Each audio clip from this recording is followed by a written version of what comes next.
Hello everyone, আসসালামু আলাইকুম। আশা করি আপনারা সবাই ভালো আছেন। আলহামদুলিল্লাহ আমিও ভালো আছি। সবাইকে রমাদান মোবারক। আজকে অনেকদিন পর একটা ভ্লগ ভিডিও করতেছি। তো রোজার মাস চলতেছে আর আমরা হঠাৎ করে প্ল্যান করলাম যে সবাই মিলে ইফতার করা যাক। তো যেই কথা সেই কাজ। মূলত সবাই মিলে ইফতার করার মজাটাই অন্যরকম। এটা একটা অন্যরকম শান্তি। তো যাই হোক আসলে ভ্লগ ভিডিও বানানোর কোনো ইচ্ছে ছিল না। তো কোথাও ক্লিপ নেওয়া হয়েছে, কোথাও ক্লিপ নেওয়া হয় নাই। তো ১ম এই চলে গিয়েছিলাম ফ্রুটস নিতে। তারপর আ বিরিয়ানি নিলাম। তো এরই মাঝে, মাঝে কিছু কাজও করেছি যেগুলোর আ ভিডিও ক্লিপ নেওয়া হয় নাই। তো সবকিছু কেনাকাটা করে চলে আসলাম বাসায়। আর বাসায় এসে তো ফ্রুটস কাটাকাটি করলাম। আর এদিকে ইফতারের সময় হয়ে গিয়েছে।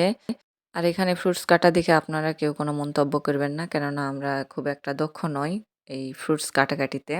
তো এরই মাঝে আজানের সময়ও হয়ে যায়। আর আমরা তার আগ মুহূর্তে মোনাজাত ربنا করতেছিলাম। ولا تحمل علينا إصرا كما حملته على الذين من قبلنا اللهم امين يا الله মাগরিবের আগে সকল করে হাত তুলেছি আল্লাহ ইয়া আল্লাহ সকলের গুনাহ কথা মাফ করে দাও ইয়া আল্লাহ জানা অজানা সব গুনাহ মাফ করে দাও ইয়া আল্লাহ সবাইকে 30টা রোজা রাখার তৌফিক দান করো ইয়া আল্লাহ সবার নেক মাকসাদগুলো পূরণ করে দাও ইয়া আল্লাহ সবাই আর এই মোনাজাতের ভিডিও করছিল আমার ছোট একটা ভাস্তা আর আমি পাশে ছিলাম।